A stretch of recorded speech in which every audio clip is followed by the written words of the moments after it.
a couple other. There's just it all seems to happen in 1 week.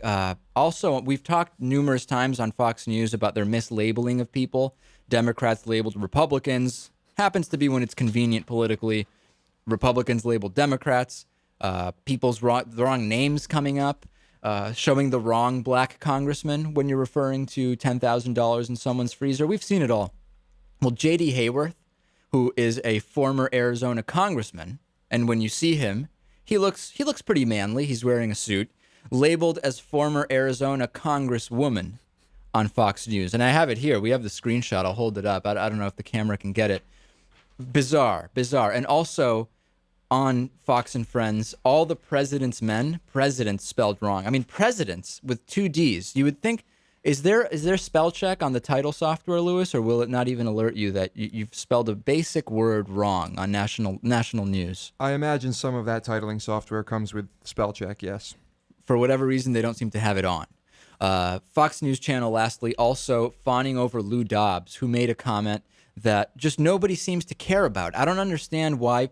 We remember what happened with Lou Dobbs. He started making a series of comments that some considered to be anti-immigrant, even anti-legal immigrant. He said comments that some thought were possibly racist, and we know there's no shortage of those from Lou Dobbs. Not a single one of these these just ridiculous politicians. So now, since he got fired from CNN or laid off with a very generous severance package, Fox News has just been getting him on as much as they can. Listen to this and tell me, why would anyone care about Lou Dobbs' opinion on this? Take a listen. I don't believe that he's trying in the sense of being bipartisan. And anyway, this has been all, this is pure obfuscation, subterfuge. This is a president now begging to have it his way because he went in demanding his way. Right. That didn't work. And now this resort to bipartisanship is just another way of saying, I want it my way. The man is so focused on himself. This is a man who used 108 times in the State of the Union message first-person references.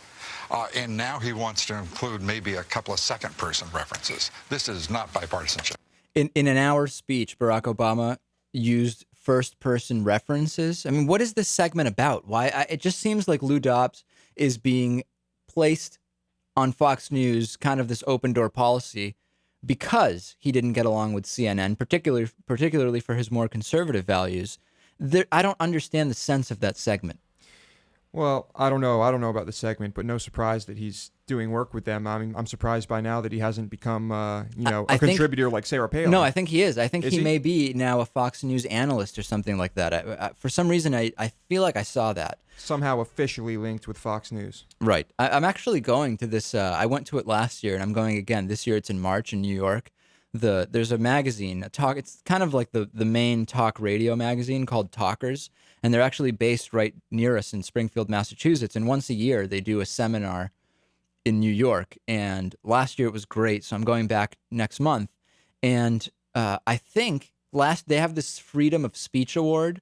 There's really no keynote address, but for lack of a better term, on the last day, there is a keynote address, and it's usually a big name. Last year it was Rush Limbaugh, and the idea was, hey, it's not going to be political. Rush actually gave a non-political speech, which must have been tough for him.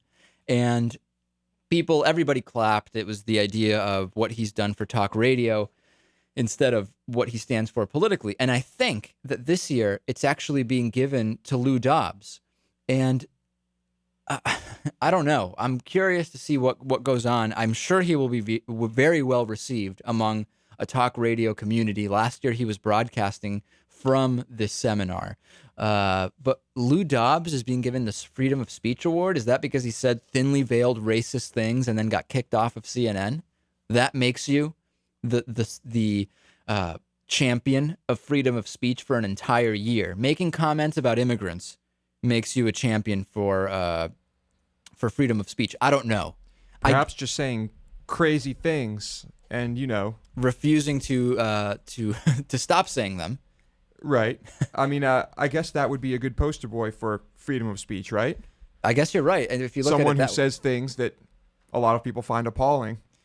At the same time, Shirley Phelps Roper from the Westboro Baptist Church, she says things people find appalling, and we don't see her getting any freedom of speech awards. In fact, she may be the one person who's crossing the line of what people say is protected speech. I don't know. We'll see. I'm curious what will happen. This episode of Midweek Politics has been made possible in part by Just Coffee Cooperative, fair trade coffee from around the world roasted daily at justcoffee.coop.